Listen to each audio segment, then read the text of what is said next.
hard with our taxes. We're all suffering, I think, in the same boat. Job losses and 401ks turning into 101ks, and there's a lot going on in this country right now, and it's really sad.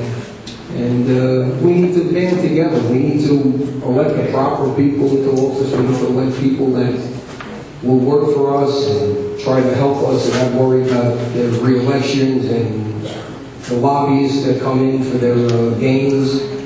We need people that have good hearts, that really want to represent the people, is what it should be. And that's what we're here for tonight. We're not here to bash anybody. We all have different political views, we know that. But we are unified in one thing, that we're taxed to death.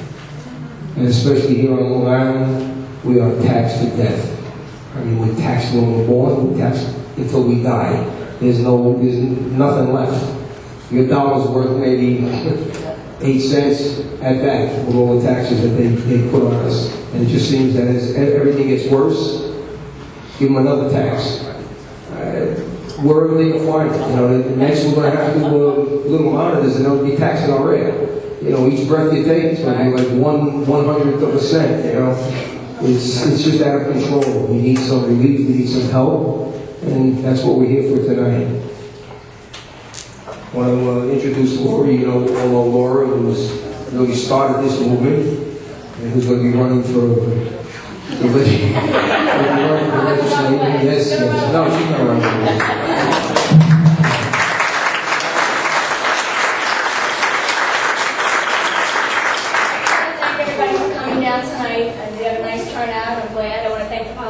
That answered our invitation and have showed up to show their support and meet the constituents. Thank you for coming. And I just want to let you know that we are moving forward. We have a lot of events planned. I have Laura Mallard with us now. We have the DC September 12th March, which she has the form she's going to talk about. We also have the Star Rebate petition in the back. Please, if you didn't fill that out already, we are trying to recover our Star Rebate, which we'll find out exactly, how tangible that's going to be, but at least we're going to try. Also, anybody who didn't sign in, please sign in. We do want to keep a record of.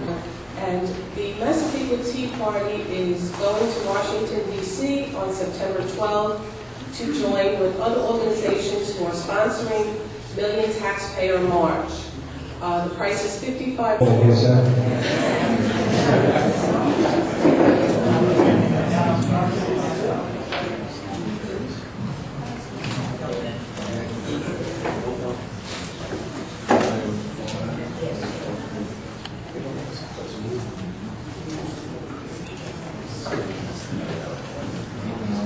Everyone, I'm Assemblyman Joseph Saladino, your neighbor, your friend right here in Massapequa.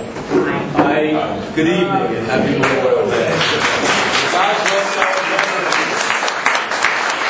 veterans who are still alive and our veterans who served and paid the ultimate price. So we could have forums like this. So we could meet in public assembly and tell our story and vent and be allowed to speak our mind and start pushing things back in the right direction. I've been in office 5 years now as your New York State Assemblyman in the areas of Massapequas, Plainedge, Island Trees, Levittown, parts of Seaford, Wanton, Farmingdale. And I went up there with 2 agendas, the first of 3 really, but the first and foremost has been and continues to be protecting taxpayers. The second is protecting children and women from sex predators, and the third, protecting our environment.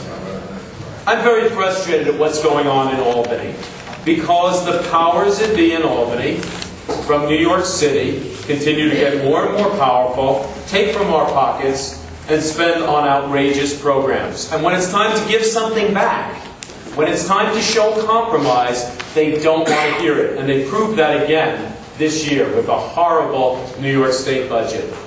We sat there for 5 years since I've been there, and years before that. When it's time to give a report and a debate on the budget, my colleagues on my side of the aisle, which is the Republican side of the aisle, fiscally conservative people, stand up and say, enough is enough. This budget taxes too much, it spends too much, it borrows too much, and sooner or later, we're going to get in big trouble in this state. And that day has come. And we've handed out some information for you. I want to go over it with you to let you know what we're faced with, what I am fighting for, and what my colleagues are fighting for. We lost checks and balances in the state of New York, which means one party, a Democrat from New York City, is our governor. A Democrat from New York City runs the Assembly in Sheldon Silver, and now the people of Long Island gave away our last check and balance in the New York State Senate when they elected 2 Democrat senators who fall in line with Malcolm Smith, who is a Democrat from New York City. The bus is in their hands. They're driving the agenda, and every time they want to raise more money, every time they want to increase a program, it all comes back on Long Island. And we continue to hurt businesses, making it tougher and tougher to make money to pay these outrageous taxes. And, you know, I do not come here to be political, but I come here to educate as to what the real problems that are going on. And the proof is in the numbers. When I started in the Assembly, the budget was $89,000. I'm sorry, $89 billion. $89 billion. 5 years later, $131.8 billion. That's outrageous. Medicaid is one of the biggest issues that drives that bus. Right now, 1 in 5 New Yorkers gets Medicaid benefits. The Democrats have put in legislation to change the requirements, to make it easier, less checks, less ways to have to prove that you actually need this, easier to scam. By 2013, 1 in 4 New Yorkers will be on Medicaid. And guess who's paying for that? We are. In part through our New York State taxes, in part through our property taxes.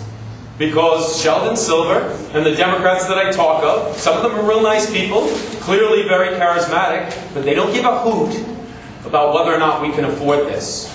They push unfunded mandates on the county, so then the county has to pay this. Where does the county get its money? Property taxes. They push unfunded mandates on the schools. All these great programs, great press releases. None of them really is that horrible a program. They're all for the kids, for the kids, for the kids. I'm for the kids. But if you can't afford to stay in this fabulous school district, then your children don't get the benefit of a Long Island education. And those unfunded mandates are horrendous, and they're killing us. I'm not going to go through all the information on the state budget, but the highlights are they increased spending $10.3 billion from last year. You'd think in these economic times, put the reins on the horse, apply the brakes, recognize fiscal responsibility. And we stood up and we fought this over and over again, but they have the votes they need. Of the 150... To join with you this evening. As a matter of fact, I wasn't scheduled to be here. Gary Slavin called me several times today and said, "Ed, it's important you come down here, you introduce yourself, you tell people what you're about, and you tell them what your plans are." So Gary, I'm happy that you invited me. I'm thrilled to be here, and I welcome you all.